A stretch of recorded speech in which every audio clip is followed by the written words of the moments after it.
Through the વેલી એટલે કે વેલીમાંથી with your friends એટલે કે તમારા મિત્રો જોવો અને એ વેલી જે તમને બોલાવી રહી છે એને તમે સાંભળો. ચાલો જોઈએ ફરીથી આખો પેરેગ્રાફ.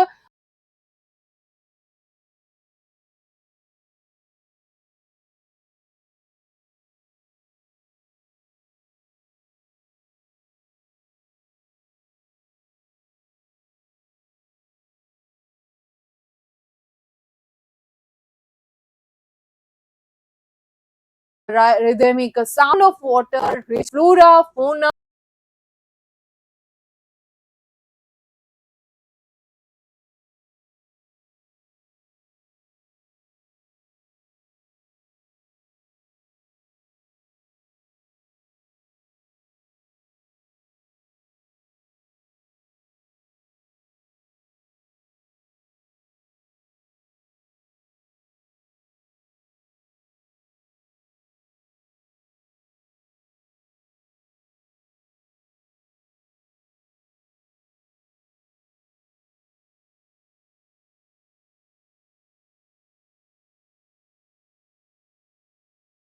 ત્યારબાદ chapter base paragraph base question answer જોઈએ.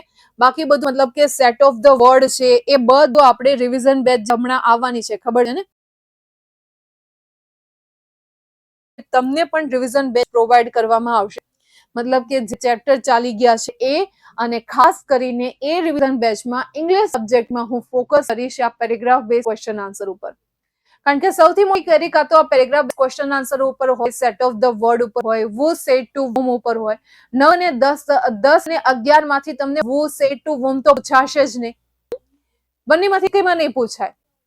એટલે અહીં પૂછાય તો 10મું જે ચેપ્ટર છે એમાં રિશીઝ સેઝ વાળું જે સેન્ટેન્સ આવે છે ને, શ્લોક કોણે કહ્યો હતો એવું પૂછે કે ભાઈ આ શ્લોક કોને કહ્યો છે, કોના દ્વારા, પણ નહીં આવે એટલે ટેન્શન નહીં લો. પણ એ સિવાય જે ક્વેશ્ચન છે પેરેગ્રાફ ક્વેશ્ચન આન્સર, એના ઉપર આપણે વધારે ફોકસ કરશું. રિવિઝન બેચ આપણી આવશે એ રિવિઝન બેચમાં. ઓકે મેમ, અમારું 10th ક્યારે ચાલુ થશે? બસ વેઇટ એન્ડ વોચ. જ્યારે 9th પૂરું થશે ત્યારે 10 ચાલુ થશે. મેમ પિક્ચર ડિસ્કશન કરાવશો? હા, કરાવીશ ને. બોલો અત્યારે શું છે તો અત્યારે કરાવો. બાકી આ જે પેરેગ્રાફ બેઝ ક્વેશ્ચન આન્સર છે એ આપણે રિવિઝન બેચમાં જોઈશું. જે ચેપ્ટર પછી આ સેટ ઓફ ધ વર્ડ છે, આ બધી વસ્તુને આપણે રિવિઝન બેચમાં રાખીએ. એ બાને આપણું રિવિઝન થઈ જાય, હે ને? આમ કરાવવાનું. ચાલો તો પોયમ આપણે પછી જોઈએ. તો પેલા રાઇટિંગ જોઈ લઈએ.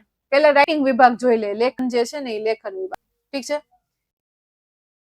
ચાલો સૌથી પહેલા પેરેગ્રાફ રાઇટિંગ, આઈએમપી એસે. આ જે એસે છે, એસે તમારી ટેક્સ્ટ બુકમાં ખબર ઓલા વિભાગ આવે, ગ્રામર ના આવે, વોકેબ્યુલરી આવે, પછી શું આવે છે, રાઇટિંગ આવે છે, ઓલા વિભાગ આવે. ગ્લોસરી પૂરી થાય ને, ગ્લોસરી પછી બધા વિભાગ ચાલુ થતા હોય છે. ખ્યાલ છે તમને બધાને?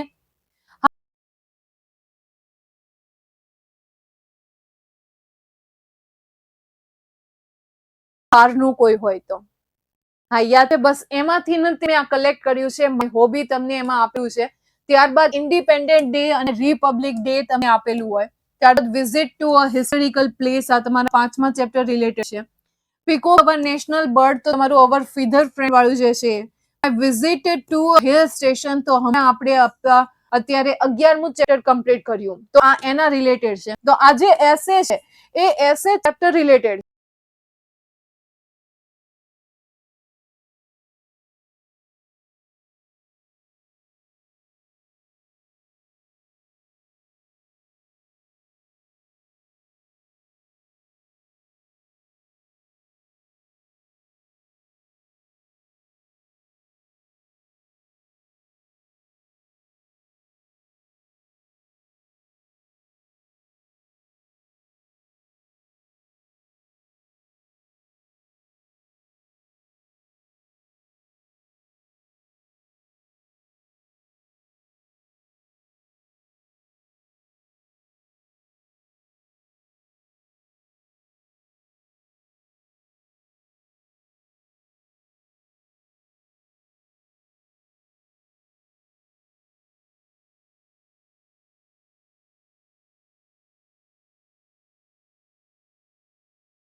SHCHOX ત્યારે લાગે ES.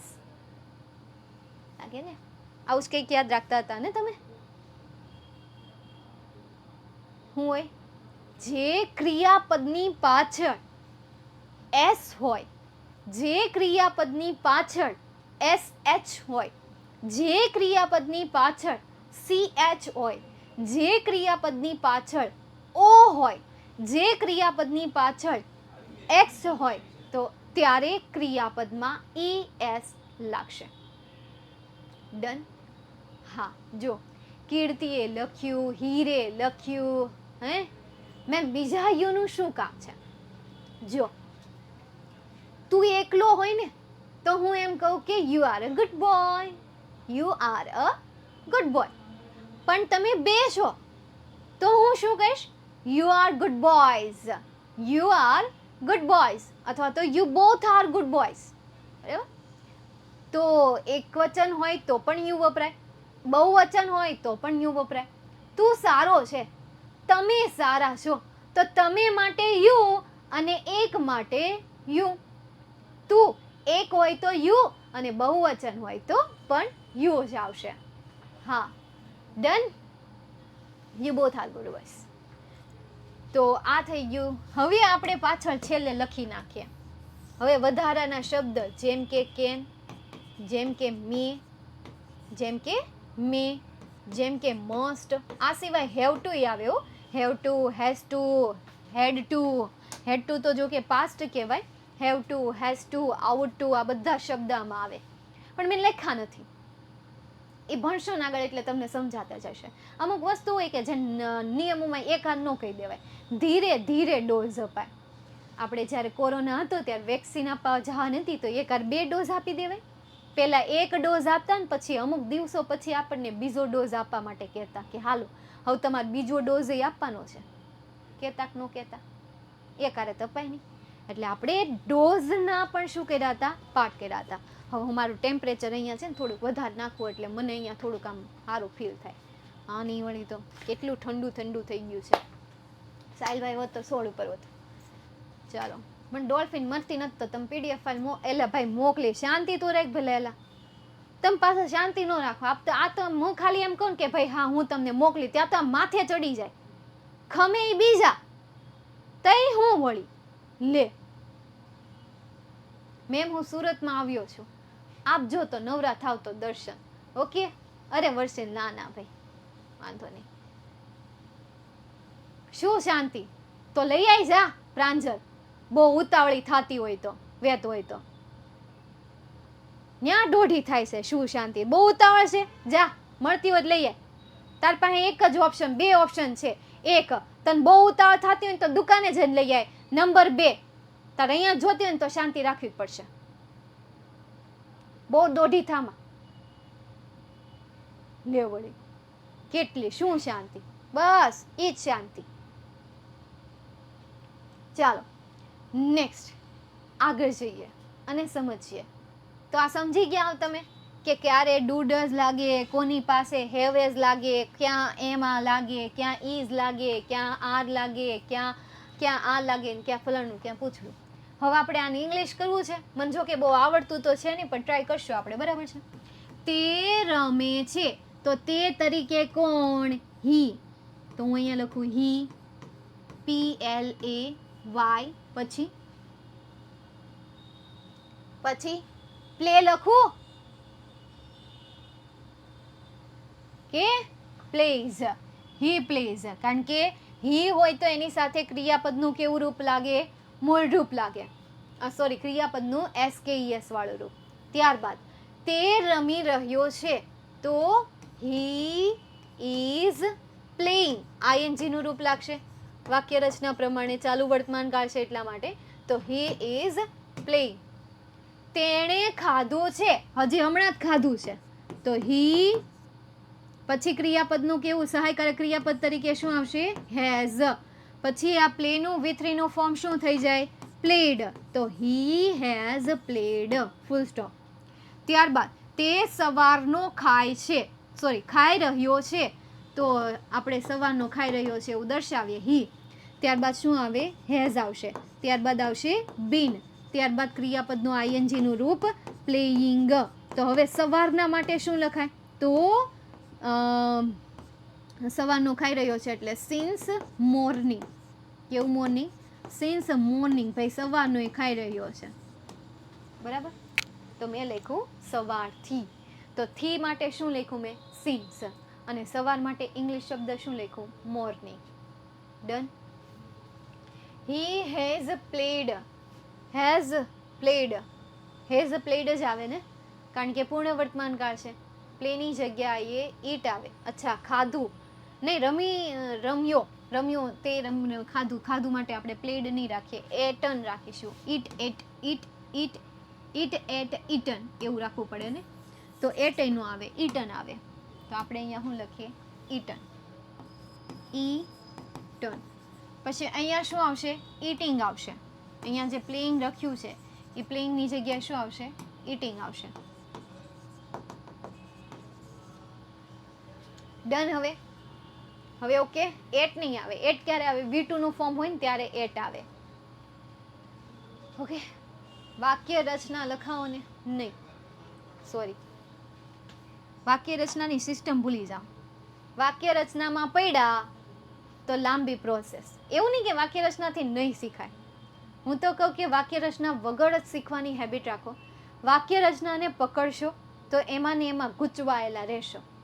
શું કરશો? એમાં ને એમાં ગૂંચવાયેલા રહેશો. પછી આ ઓલું થાય કે પઢાકુ લડકા ઓર બેક બેન્ચર. હવે પઢાકુ હોય તો એ ખાલી ચોપડીનું જ વાંચે જાય, ચોપડીનું જ વાંચે જાય, ચોપડીનું જ વાંચે જાય, બહારનું એને કાંઈ જ્ઞાન જ ન હોય. બેક બેન્ચર ચોપડીમાં નજર હોય અને બહારની એને નજર હોય. એટલે આપણે આમ કેમ કે વિચારમાં આમ કહેવાય ને કે ભાઈ વધી રીતે એક્સ્ટ્રોવર્ટ હોય. એટલે તમે વાક્ય રચનાને નહીં પકડો. એ એક ફિક્સ ફોર્મેટ છે કે જે ફોર્મેટમાં તમે અટવાઈ જાશો. તમારે જો સેન્ટેન્સ સમજવું હોય ને તો આવી રીતે એક્ઝામ્પલ જોવો, એને સમજો, એને વાંચો અને એ રીતે બનાવવાનો પ્રયત્ન કરો. That's it. સ્પોકન ઇંગ્લિશમાં પણ મોટા ભાગના ક્લાસીસ જે છે એમણે પણ વાક્ય રચના શીખવાડવાની મૂકી દીધી છે. કેમ? કારણ કે વાક્ય રચનામાં કોઈ બાળક જ્યારે શીખવાની શરૂઆત કરે છે ત્યારે એ સ્લો મોશનથી આગળ વધે છે અને શીખતાય વાર લાગે છે. અને શીખે ન શીખે એ તો પાછું ક્વેશ્ચન માર્ક જ. એટલે એ શું કરે કે આવી રીતે એક એક્ઝામ્પલ આપી દે, હી પ્લેઝ. પછી આવા 3-4 આપી દે કે ભાઈ તે રમે છે. હવે જો સ્પોકન ઇંગ્લિશમાં કઈ રીતે કરે? પહેલા વાક્ય રચના આપતા ને, વાક્ય રચના આપતા આમ કરે. હવે તે રમે છે, બરાબર, તે રમે છે, બરાબર, છોકરાનું અહીંયા નામ છે. પછી એનું એક્ઝામ્પલ આપ્યું કે હી પ્લેઝ. શું કરે છે? હી પ્લેઝ. પછી નીચે બીજા એક્ઝામ્પલ આપે, તે ખાય છે, તે રડે છે, તે દોડે છે, તે હસે છે, તે ચાલે છે, તે જોવે છે. પછી શું કરે ખબર? છોકરાએ જોયું કે હી પ્લેઝ, તો ખાઈને અંગ્રેજીમાં શું કહેવાય? ઈટ કહેવાય. રડે ને ઇંગ્લિશમાં શું કહેવાય? ક્રાય કહેવાય. દોડે ને ઇંગ્લિશમાં શું કહેવાય? રન કહેવાય. RUN. હસે ને ઇંગ્લિશમાં શું કહેવાય? સ્માઇલ અથવા તો લાફ, LAUGH. ચાલે છે ને ઇંગ્લિશમાં શું કહેવાય? વોક. જોવે છે ને ઇંગ્લિશમાં શું કહેવાય? વોચ અથવા તો સી. આમાંથી કોઈ પણ એક. હવે હીની પાછળ અહીંયા ક્રિયાપદનું SKES વાળું રૂપ રાખ્યું તો અહીંયા ઇટ્સની પાછળ, ઈટની પાછળ S લાગશે. ક્રાયની પાછળ Y નીકળી જશે, IES લાગશે, કારણ કે નિયમ પ્રમાણે આવે. રનની પાછળ S લાગશે, રન્સ. લાફ્સ, વોક્સ, વોચીસ, CH છે એટલા માટે શું આવશે? ES આવશે. તો આવી રીતે શીખે છે. સમજાય છે? હેઝ બીન લગાવવાનું. કેમ ખબર પડે કે હેઝ બીન અને હેવ બીન લગાવવાનું? જ્યારે તમને એમ કીધું હોય ને અવની બેટા કે સવારથી એ આ ક્રિયા કરી રહ્યા છે, સવારથી ફલાણી ક્રિયા કરી રહ્યા છે, ઢીકણી ક્રિયા કરી રહ્યા છે, ત્યારે તમારે શું લગાવવાનું? હેવ હેઝ બીન લગાવવાનું. જે ક્રિયા તમે સવારથી કરી રહ્યા છો એમાં અડધી ક્રિયા પૂરી થઈ ગઈ અને હવે અડધી ક્રિયા બાકી છે, ત્યારે તમારે હેવ હેઝ બીન લગાવવાનું આવશે.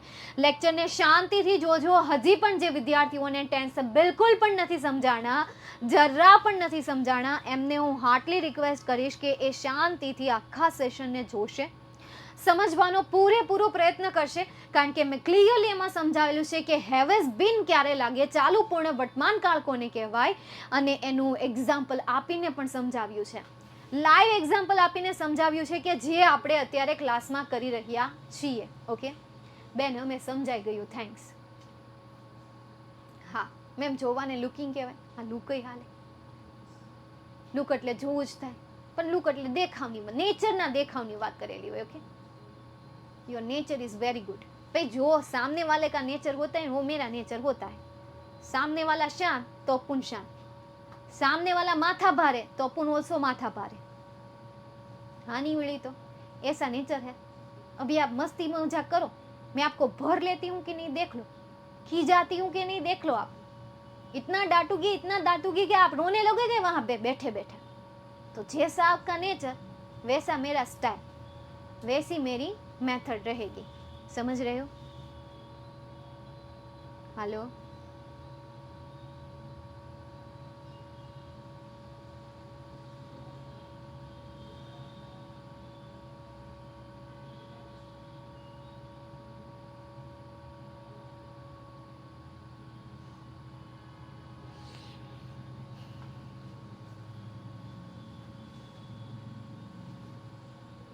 હે હું વાત છે બેન? આજે શું કહી બાય?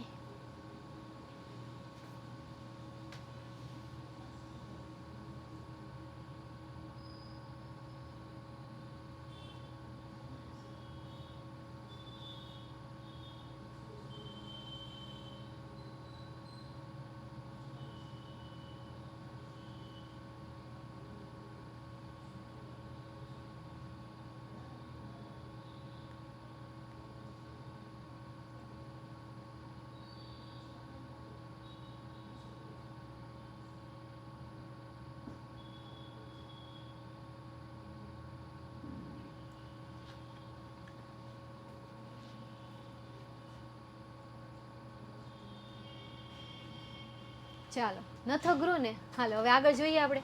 તો બસ આવી રીતે તમને એક્ઝામ્પલ આપી દે. હવે વાક્ય રચના ભૂલી જાઓ. હવે વાક્ય રચના wo what where માં આપે છે, બાકી WH ક્વેશ્ચનમાં આપે છે. હવે એ ધીરે ધીરે નીકળી જશે. હવે એ તેમ કહેવાય ને કે હા ધીરે ધીરે નીકળી જશે, કારણ કે કહેવાય ને કે અત્યારે બધાને ફાસ્ટ શીખવું છે, ઝડપથી શીખવું છે. તમને ખબર સૌથી ઝડપથી ઇંગ્લિશ કેમ શીખાય? ટેન્સથી નહીં. રોજ નાના 10 સેન્ટેન્સ વાંચવાના, અને એ નાના 10 સેન્ટેન્સ તમારે બોલવાના. રોજ એક ટોપિક લેવાનો અને રોજે એ ટોપિક ઉપર નાની સ્પીચ તૈયાર કરવાની, બોલવાની, અને વિડીયો રેકોર્ડ કરવાનો, અને ગમે ને અપલોડ કરી દેવાનું. બસ જોયા કરે, જેમ જોવો એ જોયા કરે.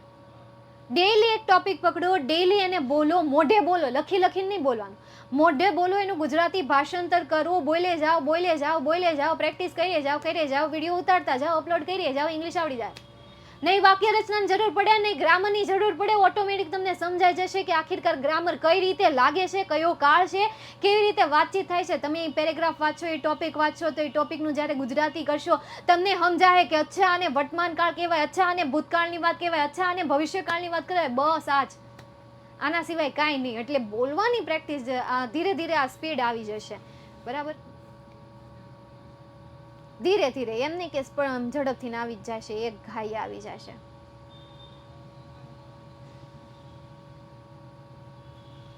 ચાલો નેક્સ્ટ એના પછી આગળ જઈએ અને સમજીએ.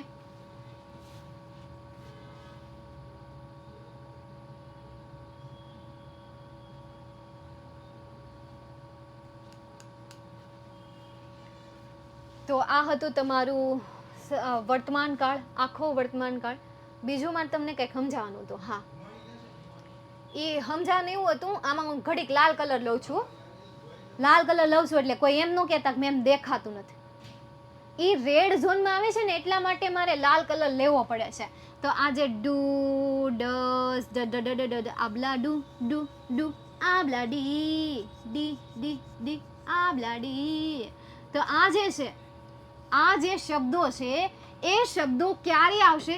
જ્યારે વાક્ય કાં તો નકાર હોય, કાં તો પછી જ્યારે વાક્ય પ્રશ્નાર્થ હોય, ત્યારે ને ત્યારે માત્ર આ શબ્દ આવે. ત્યારે માત્ર આ શબ્દ આવે. આ શબ્દને ક્રિયાપદ પણ કહેવાય. ડુ એટલે કરવું થાય. એટલે આ ડુ ના બે મિનિંગ છે, ડુ ડઝ ના બે મિનિંગ છે. એક તો સહાયકારક ક્રિયાપદ તરીકે છે એવું દર્શાવે છે, અને બીજું ક્રિયાપદ તરીકે ડુ એટલે કરવું પણ થાય અને ડઝ એટલે પણ કરવું થાય. I do that, she does that, he does that, you do that. આવું આપણે કહી શકીએ કે તેણે તે કરે છે, તેણીએ તે કર્યું છે, સોરી કર્યું છે એમ તો ન કરીએ પરંતુ કરે છે. તેણી તે કરે છે, તે કરે છે, અમે આ કરીએ છીએ. ત્યારે આપણે સાદો ચાલુ વર્તમાનકાળનો યુઝ કરીએ, પરંતુ અમે આ કરીએ અથવા તો કરીએ છીએ અને કરી રહ્યા છીએ, આ બધું અલગ થઈ જાય. કરીએ છીએ અને કરી રહ્યા છીએ. બરાબર સમજાઈ ગયું? વર્કિંગ મિનિંગ, હા વર્કિંગનો મિનિંગ થાય, વર્ક એટલે પણ કરવું જ થાય, કાર્ય કરવું થાય, પરંતુ તમે ડુ નો પણ યુઝ કરી શકાય. આઈ ડુ ધેટ, મેં તે કર્યું છે. હા નહીં મળી તો આઈ ડુ ધેટ, મેં તે કર્યું છે. શી ડઝ ધેટ, તેણે તે કર્યું છે. સમજાય છે? હા મને ખબર છે ઋષભ, નહીં તને લાગે મને રાખે અહીંયા કાઢી ન મૂકે કે નહીં મને હાલતા થાવ, તમે સારું ને ભણાવતા, છોકરા ફરિયાદ કરે છે, કાઢી ન મૂકે રાખે તો એ પછી ચાલો સમય આવી જજો. Okay sir. નકાર એટલે નેગેટિવ ને? અરે હા બેટા, નકાર એટલે શું થશે? નેગેટિવ થશે. ઓફિશિયલ નંબર ઉપર કોલ કરજો, તમને લોકેશન મોકલી દેશે બેટા. ઓકે. ડુ ડઝ ના આવે ક્યાં? હકાર વાક્યમાં ડુ ડઝ ન આવે, પણ તમારે એમ કેવું છે કે તે કરે છે ત્યારે ડુ નો યુઝ થાય. સમજાય? આ બધી વસ્તુ કેવી છે ખબર? થિયરી છે આ. હવે એ થિયરીમાં તમે જ્યાં સુધી 100 થી 100 જેટલા એક્ઝામ્પલ ના જુઓ, 51 જેટલા એક્ઝામ્પલ ન જુઓ, ત્યાં સુધી ન તો તમને ડુ સમજાય, ન તો ડઝ સમજાય, ન હેવ સમજાય, ના હેઝ સમજાય. બસ યાદ રહે કે અચ્છા આમ કરવાનું છે, આની સાથે આ વાપરવાનું છે, અહીંયા હોય તો આ કરવાનું છે. પણ જ્યાં સુધી તમે એમાં 50 કે 100 જેટલા એક્ઝામ્પલ નથી જોતા કે નથી કરતા, ત્યાં સુધી તમને આ શબ્દ જે છે એ કન્ફ્યુઝન જ ઉત્પન્ન કરતું રહેશે કે ક્યારે ડુ આવે ક્યારે ડઝ આવે. તમે કન્ફ્યુઝ જ થયા કરશો. અહીંયા ડુ મૂકું કે અહીંયા ડઝ મૂકું, અહીંયા હેવ મૂકું કે અહીંયા હેઝ મૂકું, અહીંયા ક્રિયાપદનું મૂળ રૂપ મૂકું કે અહીંયા ક્રિયાપદનું એસ કે એસ વાળું રૂપ મૂકું. કન્ફ્યુઝ થવાના ને થવાના જ. તો do more and more practice, more and more example, solve more and more example, C or observe more and more difficulties with me, with my live session. Every live session, not only in Vidyakul but also in YouTube channel. મને આ confusion દૂર થયું because મેં 50 કરતાં વધારે નહીં પરંતુ 100 કરતાં વધારે, 1000 કરતાં વધારે સેન્ટેન્સીસ જોયા છે, સમજ્યા છે, વાંચ્યા છે. તમે તો તમારી આ સિલેબસની બુક વાંચો છો, મેં તો ઇંગ્લિશની કેટલી બુકો વાંચી નાખી છે કે જે કેટલાક લેખકો દ્વારા લખાયેલી છે એ ઇન્ડિયન લેંગ્વેજમાં. કારણ કે બ્રિટિશની લેંગ્વેજમાં, અમેરિકન લેંગ્વેજમાં આપણે બુક વાંચવા જઈએ ને તો આપણે લાંબા થઈ જઈએ. ભાષા જેવી અઘરી વાપરી હોય.